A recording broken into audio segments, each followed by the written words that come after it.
Bueno, es un gozo saber que por la bondad del Señor nos hemos propuesto exponer la carta de Judas mm, en 3 días. Ni siquiera en 3 días, en 3 medios días. Que es hoy 2 sermones, mañana en la tarde 2 sermones más. Cerraríamos, si el Señor lo permite y lo quiere, el domingo en el sermón dominical. Entonces, en estos espacios vamos a cubrir toda la carta de Judas de forma expositiva y consecutiva. Vamos a ver versículo a versículo, sección a sección, sin pasarnos nada. Y extrayendo del texto el mensaje que el Señor definió al inspirar a Judas a escribir esta carta a las iglesias. Es una carta corta.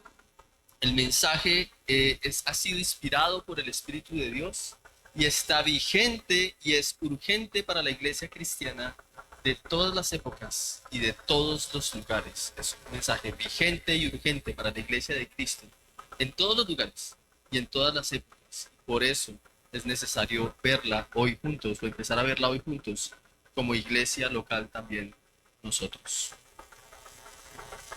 Para poder entender de forma adecuada la carta, vale la pena reconocer algo del contexto en el cual fue escrita, en qué contexto fue generada esta carta, y para eso vamos a escuchar lo siguiente. Le voy a pedir que prestemos atención un momento a ese contexto antes de leer la carta. Y este contexto va a ser útil para todos los sermones, porque es el contexto general en que la carta fue escrita. Aunque algunos creen o consideran que la carta pudo haber sido escrita hacia más o menos el año 80 de nuestra era, año 80. Recuerden que Jesús estaba ejerciendo su ministerio terrenal hacia el año 30, ¿cierto? En esos años 27, 28, 29, 30, más o menos. Algunos creen que la carta se escribió hacia el año 80. Sin embargo, lo más probable es que la carta fuese escrita a finales de los años 50 de nuestra era o inicios de los años 60. Esa es la época más probable de escritura de esa carta. La carta presenta paralelos con la segunda carta de Pedro. Si usted lee la segunda carta de Pedro, va a encontrar paralelos con la carta de Judas. Y de hecho, Judas cita a Pedro como tal. Así que lo más lógico, lo más claro es que Judas cita a Pedro, por tanto, Pedro escribió primero la segunda carta y Judas escribió luego su carta. Eso es lo evidente. Fue escrita por Judas y se identifica el autor a sí mismo como hermano de Jacobo. Ese Jacobo es el mismo Santiago, el escritor de la carta de Santiago. Y por tanto, se trata de Judas, el hermano del Señor Jesucristo. El escritor de la carta es Judas, el hermano de Cristo. Recuerden que entre los discípulos del Señor habían dos que se llamaban Judas. Ninguno de esos dos es el escritor de la carta. El escritor de la carta es Judas, el hermano de Jesús, o el medio hermano de Jesús, para que tengamos más claro. De acuerdo con el Evangelio de Juan, en el capítulo 7, ustedes pueden recordar que la familia, los hermanos de Jesús, no creían en Jesús mientras él desarrolló su ministerio. ¿Lo recuerdan? Eso está en Juan capítulo 7. Los hermanos de Jesús rechazaron el ministerio de Jesús mientras él lo desarrolló en su ministerio terrenal, y es solo hasta la resurrección del Señor que creyeron en Jesús. Pablo dice que el Señor, después de su resurrección, se apareció a Santiago. Y lo más probable es que Santiago haya dado testimonio a su familia y les haya dicho: Jesús sí era el Mesías. Y eso llega a hacer que los hermanos de Jesús empiecen a servirle a Jesús después de su resurrección, como posteriormente Pablo indica en 1 Corintios capítulo 9. Dice que los hermanos del Señor estaban sirviendo también en la obra del ministerio. Y ese, muy seguramente, uno de ellos era Judas, juntamente con Santiago. La persecución de Roma contra el cristianismo se acentuó en los años 64 al 68 de nuestra era por manos del emperador Nerón. ¿Se han escuchado de Nerón? Okay. Él fue el que empezó la persecución con el cristianismo, y en ese contexto político y social, más o menos en esa época, es que muy probablemente se estaba desarrollando esta carta o ya estaba circulando esta carta. lo interesante es que la prioridad para Judas no fue ese contexto externo de la persecución. Eso no fue lo prioritario para Judas al escribir su carta, ni siquiera lo menciona. Sino para él lo más importante fueron los creyentes, o más bien, los no creyentes que habían entrado encubiertamente en las iglesias y eran o estaban actuando de forma contraria a la fe. Y en eso enfoca su mensaje, en eso enfoca su carta. No creyentes que habían entrado a las iglesias y estaban yendo de forma contraria a la fe. El llamado de él es que las iglesias contiendan con intensidad por la fe, la gracia y la santidad bajo el señorío de Cristo. Y el señorío de Cristo, la soberanía de Cristo son tan importantes para Judas que si usted lee la carta con detenimiento, todo el tiempo se refiere a Cristo como Señor, Señor, Señor. Y ahora lo vamos a entender mejor en un momento cuando abordemos el mensaje. Así que con ese breve contexto en mente, le invito a que abra su Biblia en la carta de Judas. Tiene un solo capítulo. Vamos a leer los versículos 1 al 4. Judas 1, 1 al 4. Yo voy a hacer la lectura y le voy a invitar a que usted la siga allí donde está.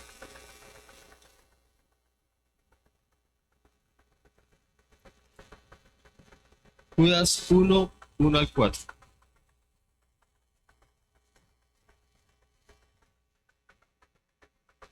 ¿Ya la tiene? Si no sabe dónde está, busque Apocalipsis y vuelva a hacer una página. Ahí está. La palabra del Señor dice en Judas capítulo 1, que es el único capítulo, versículos 1 al 4. Judas, siervo de Jesucristo y hermano de Jacobo, a los llamados santificados en Dios Padre, a los llamados santificados en Dios Padre y guardados en Jesucristo. Misericordia y paz y amor os sean multiplicados. Amados, por la gran solicitud que tenía de escribiros acerca de nuestra común salvación, me ha sido necesario escribiros exhortándoos que contendáis ardientemente por la fe que ha sido una vez dada a los santos. Porque algunos hombres han entrado encubiertamente, los que desde antes habían sido destinados para esta condenación. Hombres impíos que convierten en libertinaje la gracia de nuestro Dios y niegan a Dios, el único soberano, y a nuestro Señor Jesucristo. Amén. Esa es la palabra del Señor. Acompáñenme en oración. Bendito Dios y Padre, te damos tantas gracias, oh Dios, por dejar tu palabra a nuestro alcance, Señor. La Biblia, las Escrituras, infalibles, inerrantes y suficientes. Te suplicamos que a través de ellas hables a nuestras vidas, los que estamos aquí presentes, Señor. Que tu palabra nos llegue, Señor, a comprender tu poder, tu majestad, tu dignidad y a responder de forma consecuente con ello. Que tu Espíritu obre en nuestras vidas, que nos ayudes para que te entremos y glorifiquemos como tú eres digno. En nombre de Jesús lo pedimos y te damos gracias. Amén. Un jefe que tuve en la última empresa donde estuve trabajando, estaba en esa labor y me dedicaba al pastorado a tiempo completo. Un muy buen jefe y además un muy buen amigo. Me solía decir lo siguiente: usted no se meta en una pelea que sabe que no va a ganar. No se meta, no busque una pelea que sabe que no va a ganar. Eso me lo decía con frecuencia. Y sin duda tiene toda la razón. Creo que tiene toda la razón. Sin embargo, en la vida hay peleas que no vamos a poder evitar. No porque usted y yo las busquemos, sino porque ellas vienen a nosotros. Van a llegar y no las vamos a poder evitar. Y así es la carta de Judas. Es como una preparación a las iglesias para que sean conscientes de que ya les llegó esa pelea que no salieron a buscar, sino que que les llegó a ellos, que los estaba buscando a ellos. Ya les llegó esa pelea que no estaban buscando. Esa pelea que les había sido anunciada y por tanto deben estar listas como iglesias para contender ardientemente por la fe. Muchas veces cuando leemos la Biblia, nuestra mente está separada de la concepción de que está dirigida a personas como nosotros. Es como si fuera otro mundo, otra galaxia o algo raro. pero separamos de que está dirigida a personas de carne y hueso como usted y como yo. Y a personas de carne y hueso como usted y como yo, creyentes en el siglo primero, creyentes en Cristo, Judas les está diciendo, prepárense para la pelea que no buscaron, porque vamos a tener que contender ardientemente por la fe. Las iglesias debían estar preparadas para esa pelea. El título de este mensaje es Preparados para la pelea. Preparados para la pelea. Y mi deseo para la iglesia, los que están presentes aquí en esta tarde, es que podamos defender la fe que nos ha sido dada. Que podamos defender la fe en ese contexto de esa pelea. Defendamos la fe que nos ha sido dada. Y la preparación adecuada para defender la fe que nos ha sido dada implica tres aspectos que Judas está presentando en esta carta. Un primer aspecto es defender la fe como siervos y como santos. Un siguiente aspecto es defender la fe como agonizando. Y un último aspecto es defender la fe como enterados de lo que ocurre. Así es como Judas quiere empezar a preparar a las iglesias en su carta. Defender la fe como siervos y santos, como agonizando y como enterados de lo que ocurre. Y vamos al primer aspecto para iniciar. Defendamos la fe como siervos y santos. El pasaje inicia como normalmente inician las cartas del Nuevo Testamento, que es un saludo corto, es un saludo breve. Sin embargo, desde mi concepción, cada saludo de cada carta por lo general tiene un propósito. Los de Pablo tienen un propósito. No saluda igual a los de Roma que a los de Galacia. Y el de Judas es igual, también tiene un propósito en su saludo. Y dice en los versículos 1 y 2, siendo intencional, Judas, siervo de Jesucristo y hermano de Jacobo, a los llamados, santificados en Dios Padre y guardados en Jesucristo. Misericordia, paz y amor les sean multiplicados. Dos aspectos se destacan en el saludo de Judas. El primero es que Judas se identifica como escritor, quién es él. Y el segundo es que Judas identifica a su audiencia, a quienes les está escribiendo. Lo primero es Judas identificándose diciendo que él es siervo de Jesucristo. Y la palabra que está usando es esclavo de Jesucristo. Es lo que está diciendo. Yo no sé si usted escribiría un mail y firmaría esclavo de Jesucristo. He visto unos por ahí, pero son contadísimos. Pero para Judas eso era algo que él lo tenía aquí. Él era un siervo de Cristo, él era un esclavo de Cristo. Quien fuera el medio hermano del Señor y en otro tiempo lo rechazó y lo vio hacer sus señales y creció con él y lo vio hacer sus milagros y escuchó sus sermones y lo rechazó. Años después, 30 años, 20 años después, se muestra como plenamente, estoy hablando del tiempo en el que escribió la carta, se muestra como plenamente rendido a Jesús. Al punto que ahora ese Judas es esclavo de Jesucristo. Así se identifica. Un esclavo de Jesucristo. Lo otro que hizo fue identificar a los destinatarios. Y los destinatarios de la carta son un grupo de personas de carne y hueso bien particulares, porque los llama de la siguiente manera. Él dice, a los llamados, santificados en Dios Padre y guardados en Jesucristo. Miren, esa descripción no puede ser otra que la descripción de la iglesia de Cristo. ¿Sí? Sí. No puede ser nadie más. ¿Por qué? Bueno, porque los llamados son aquellos a quienes Dios llamó para salvación. Además, los santificados en Dios son aquellos que después que Dios llamó, los empieza a santificar. Sus vidas empiezan a ser moldeadas, empiezan a ser transformadas. Y los guardados en Jesucristo son aquellos que están seguros en Cristo para hasta alcanzar su glorificación. Ahí está la vida de la iglesia. Ahí está la vida de la iglesia. Super, gracias. Gracias, hermano. Ahí está la vida de la iglesia. Llamados por Dios, santificados por Dios y seguros en Cristo hasta su glorificación. Este grupo de personas a quienes le dirige la carta es la iglesia. Su saludo expresa la realidad del señorío de Cristo, él es su esclavo, sobre la iglesia y la dependencia que la iglesia tiene del Señor. Es una relación sin igual, equilibrada, ideal, entre Cristo como Señor y la iglesia como siervos de Cristo y como llamados en Cristo y santificados en Cristo y guardados en Cristo. Es una relación perfecta. Hay una relación genuina y verdadera entre Cristo y la iglesia. Una iglesia de siervos y una iglesia de santos es una iglesia que podrá defender la fe. Escúcheme esto nuevamente.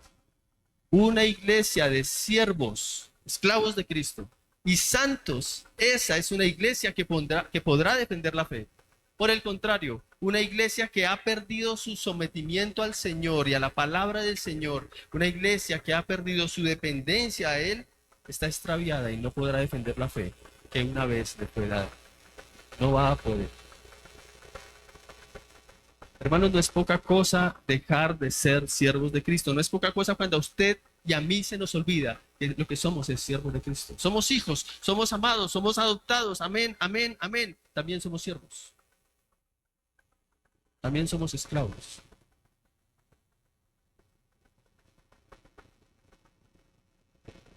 No es poca cosa dejar de ser siervos de Cristo y apartados de su palabra pretender gobernarnos a nosotros mismos. Ya Cristo, tú no me controlas, yo me controlo a mí mismo. Tú no me defines, yo defino, Cristo. Yo ya no soy tu siervo, yo defino. Eso no es poca cosa. Tampoco es poca cosa sentirnos seguros cuando como iglesia logramos metas y planes.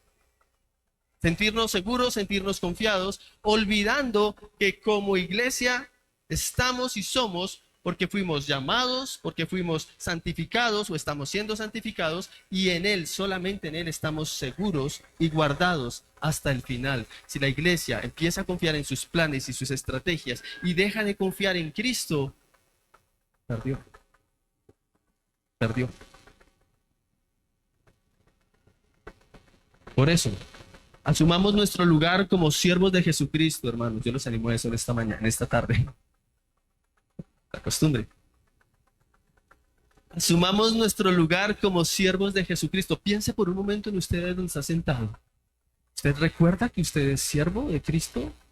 ¿Es sierva de Cristo, que es un esclavo, ¿no? ¿Una esclava de Cristo? ¿Lo recuerda? Recuérdenlo. Yo también debo recordar. Jesús es el Señor. Nosotros somos sus siervos y hemos de someternos continuamente al gobierno de su palabra. Eso es lo que significa. Nos sometemos a la palabra de Cristo. También recordemos que el Padre nos llamó, que el Padre nos apartó para su Hijo y no para nosotros mismos. Somos del Señor, le pertenecemos a Él y descansemos, porque si le pertenecemos a Él, estamos seguros en sus brazos hasta la glorificación. Así que no es poca cosa, y podemos y debemos recordarlo. Por tanto, a las iglesias, como dice Judas aquí, y a esta iglesia local, Esperanza en Cristo, misericordia y paz y amor les sean multiplicados. Debemos ir como siervos y debemos ir como santos, pero ¿qué tipo de esfuerzo implicará la pelea de defender la fe? Porque una pelea demanda esfuerzo. ¿Qué tipo de esfuerzo? Miremoslo en el segundo punto. Defendamos la fe como agonizando. Defendamos la fe como agonizando. El mensaje de Judas fue escrito con premura, con urgencia, con gran diligencia, porque no fue descuidado al escribirlo. Lo hizo con gran diligencia y con apremio les exhorta a los receptores de la carta a pelear, pero no a pelear de cualquier manera y no por cualquier motivo. Miren cuál es la manera y también cuál es el motivo. Versículo 3. Amados, por la gran solicitud que tenía de escribirles acerca de nuestra común salvación, me ha sido necesario escribirles, exhortándoles que contiendan ardientemente por la fe que ha sido una vez dada a los santos. La exhortación de Judas es que esa pelea la deben pelear ardientemente. Hay algo que a usted en su vida general, no estoy hablando de las escrituras exclusivamente en su vida cristiana, hay algo que le genere a usted ese furor de hacer alguna actividad, que sea como hacerlo ardientemente. Es decir, hasta la agonía, porque eso es lo que está diciendo. Dice, les exhorto a que contiendan ardientemente, a que peleen hasta la agonía. ¿Alguna vez has peleado así en algo en su vida? Y usted dice que ya que no, media, que ya no puedo más. Eso es lo que les está diciendo. Peleen hasta la agonía, estén dispuestos a entregar hasta su último ánimo, hasta su último aliento. ¿Ha peleado alguna vez por algo así? ¿De esa forma? ¿Por qué dar todo en esa pelea? ¿Por qué hasta la agonía? Hasta que ya no quedan fuerzas. ¿Por qué? Bueno, ese esfuerzo es necesario solo para Judas en un caso, y el caso es cuando se trata de defender la fe de la iglesia. Dice, les exhorto a que contiendan ardientemente, hasta la agonía, por la fe que ha sido dada una vez a los santos. Ahí es cuando ustedes deben pelear hasta la agonía. Por la fe que les fue dada una vez, y eso es impactante, a los santos. La pelea que vale la pena pelear hasta la agonía es la pelea por el evangelio que nos ha sido dado. Creyentes, iglesia, hermanos, hermanas, esa es la única pelea que vale la pena pelear hasta la agonía. Es la única. Muchos creyentes, lamentablemente, pelean hasta la agonía por sus líderes políticos y los partidos que representan, ¿sí o no? Yo soy de fulano, pues yo soy de sultano, y este es el que va a cambiar el planeta. Sí, cómo no. ¿Cómo no? Esa no es la pelea. Tenemos de pelear hasta la agonía. Debemos y podemos tener posturas políticas, sin duda. Pero pelear hasta la agonía por eso. Otros pelean hasta la agonía por crecer y alcanzar mayor bienestar en esta tierra. Voy a superarme, voy a crecer y voy a lograr y voy a alcanzar metas. Amén, eso es importante. Pero hasta la agonía, como si eso fuera todo, como si hubiese eternidad.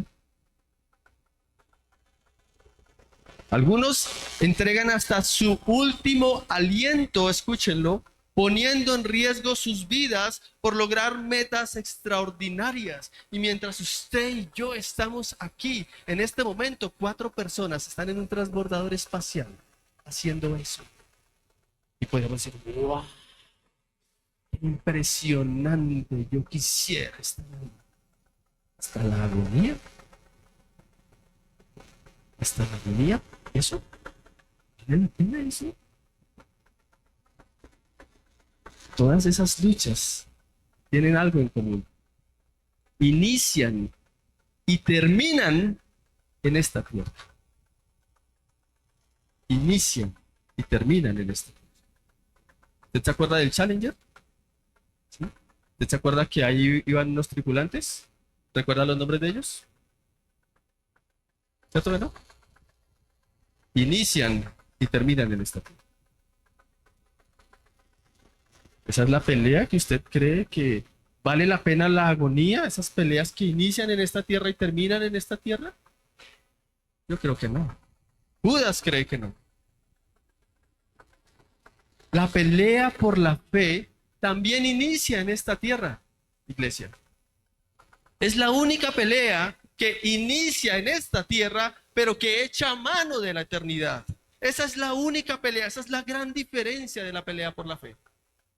Usted empieza a pelear por la fe en esta tierra, pero es la única pelea que le permite echar mano de la eternidad y lograrla y quedarse con ella en la eternidad. Es la única. Pelea la buena batalla de la fe. Echa mano de la vida eterna, a la cual asimismo fuiste llamado, habiendo hecho la buena profesión delante de muchos testigos. Eso es lo que le dice Pablo a Timoteo en su primera carta. Le está diciendo lo mismo que Judas. Pelea la buena batalla de la fe y ten presente algo, Timoteo. Es la pelea agónica que te va a permitir desde esta tierra empezar a pelear, pero echar mano de la eternidad. Todas las demás mueren en esta tierra. Y su gloria muere en este. Amados hermanos, Ahora sí me gusta decirles más, amados hermanos, porque Judas ya me dio más ánimo para eso. La pelea agónica de la iglesia no es por las cosas temporales de esta tierra. Esforcémonos por las cosas de esta tierra, pero hasta la agonía no es por las cosas temporales de esta tierra. La pelea agónica de la iglesia es por la fe eterna que nos ha sido entregada. Esa es la pelea agónica. Es la pelea por cuidar el precioso evangelio que ha sido dado una vez a los santos, una vez a los santos. Cristo lo entregó una vez a los santos, lo puso en sus manos. ¿Hay algo más valioso que usted tenga en este momento sobre esta tierra? ¿Existe algo más valioso que lo que Cristo le entregó? Como iglesia, les pregunto, ¿es esa nuestra pelea, iglesia? ¿Peleamos por eso hasta agonizar? ¿O andamos entretenidos en peleitas de barrio? Que contiendan ardientemente por la fe que ha sido una vez dada a los santos. Hermanos, ese es el encargo que como un ruego se nos entregó, que peleemos hasta la agonía por la fe que una vez recibimos. ¿Saben por qué? Porque ese regalo de la fe nos dio vida, estábamos muertos, nos liberó, éramos esclavos, nos transformó, nos hizo nuevas criaturas y nos conducirá hasta los brazos de nuestro Señor para la eternidad, donde muchos de nuestros hermanos ya están hoy.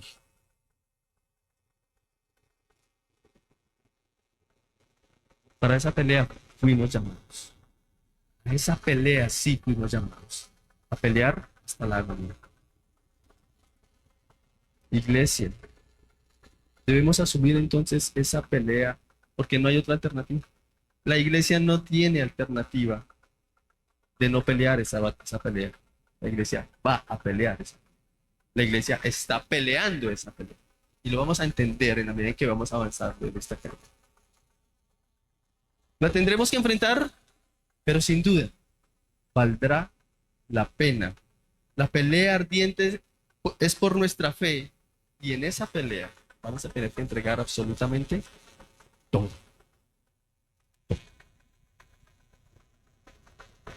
Parte de la preparación para la pelea entonces es, por un lado, hacerlo como siervos y como santos, es decir, sometidos a Cristo. Por otro lado, como agonizando, entregando todas nuestras fuerzas. Pero también una parte importante en esa preparación es entender lo que está ocurriendo. Judas, ¿por qué hay que hacer esa pelea? ¿Por qué hay que pelear agónicamente, Judas? Y así, de esa forma, Judas cierra esta sección respondiendo a esa pregunta. Y miremoslo en el aspecto final.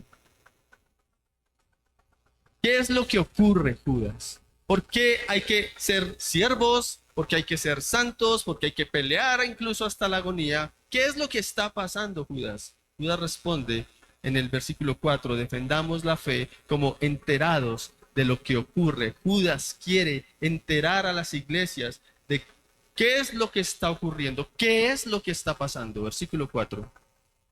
Porque algunos hombres han entrado encubiertamente, los que desde antes habían sido destinados para esta condenación. Hombres impíos que convierten en libertinaje la gracia de nuestro Dios y niegan a Dios, el único soberano, y a nuestro Señor Jesucristo. Judas no se puso con rollos. Directamente, claramente le dijo a las iglesias y les escribió la razón de la contienda que debían enfrentar. Lo que Judas les dijo es: hay infiltrados entre ustedes, como ya lo anunciaban las escrituras. Eso es lo que Judas les está diciendo.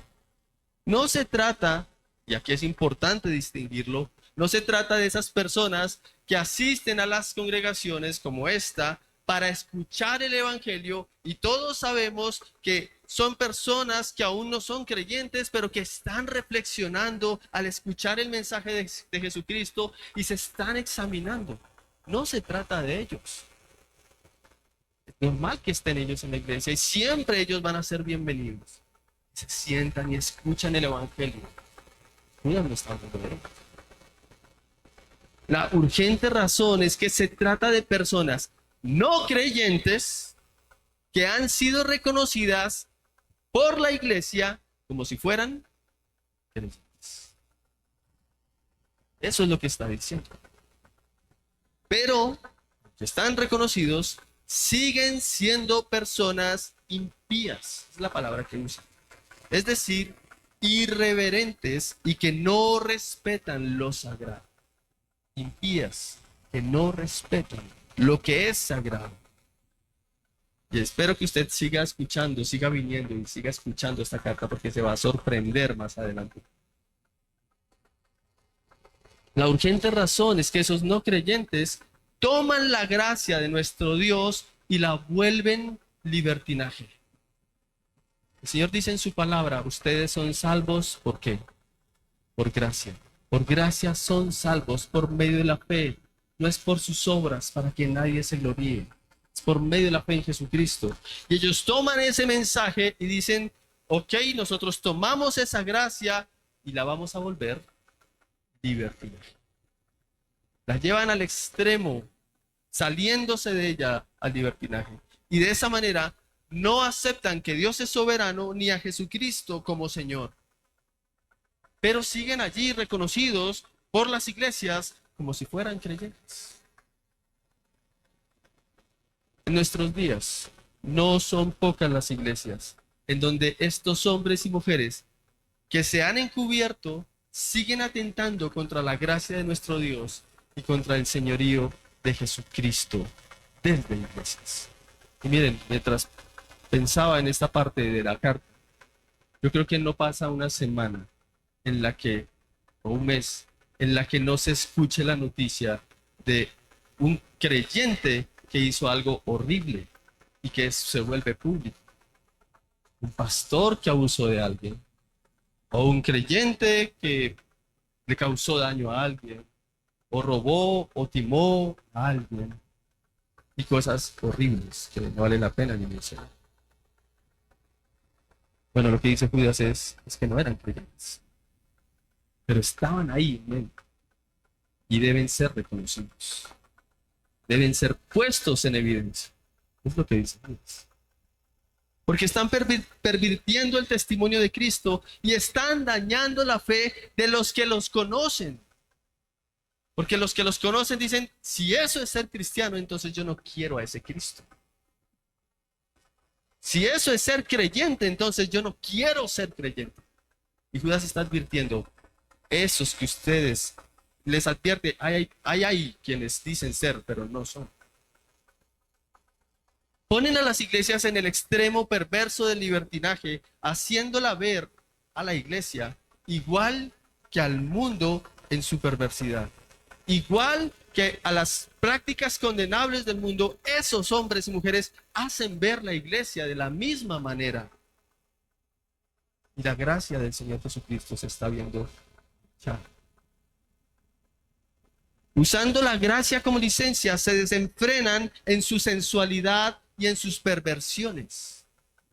Y movidos por un rencor violento, rechazan las restricciones. Cualquier restricción la rechazan para poder entregarse a sus deseos pecaminosos, para poder entregarse a sus vicios, arrastrando todo lo que se interponga a su paso, porque son sensuales.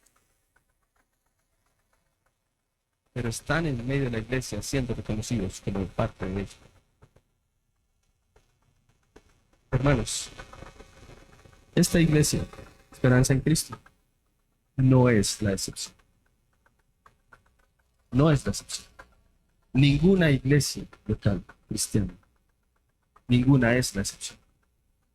Judas dirigió su carta a las iglesias. Cada iglesia, de cada época y de cada lugar.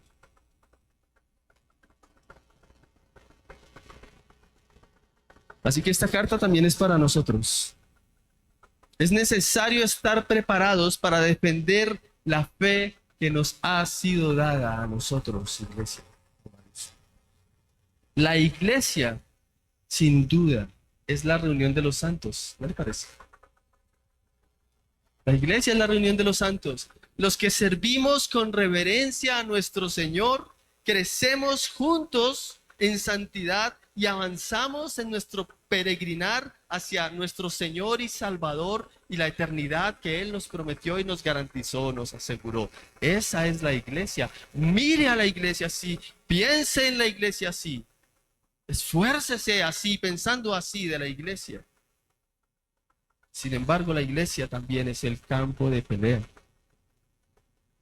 La iglesia también es el campo de pelea, en donde enfrentamos a estos hombres y mujeres que, llamándose creyentes, con sus malos deseos, en su libertinaje, negarán la fe. La iglesia también es ese campo de pelea y le pido que también vea a la iglesia así. Esté preparado. No crea que la iglesia no es así. La iglesia es un campo de pelea. Judas ya entregó su aviso y solo hasta el final de su carta dirá cómo se libra esta pelea. Aquí dice que contiendan ardientemente por la fe que les fue dada una vez, pero no dice cómo. ¿Saben hasta dónde lo dirá? Hasta el final. Pero en medio de todo esto tiene que decir tantas cosas tan necesarias y tan importantes, pero hasta aquí hemos de prestar atención para estar preparados, defendiendo la fe como siervos y santos. ¿Estás sometido a Cristo? ¿Eres un esclavo o una esclava de Cristo? ¿O eres autónomo? Defendiendo la fe como agonizando. ¿Tu pelea agónica es por cosas de esta tierra o es por el evangelio eterno al cual estás echando mano desde esta tierra? Y defendiendo la fe como enterados de lo que ocurre y no como inocentes que no se dan cuenta que este es el campo de batalla, en donde algunos parecen, pero no son. Hermanos, estemos preparados para la pelea y defendamos la fe que nos ha sido dada. Acompáñenme a orar. Te damos gracias por tu palabra, Señor. Gracias por lo que en ella, Señor, a través de esta carta nos ayudas a reflexionar. Que tu Espíritu obre poderosamente en nuestras vidas. Este texto que hemos meditado, que ha sido proclamado, que obres en esta iglesia local, gloriosa y majestuosa voluntad. En Cristo lo rogamos.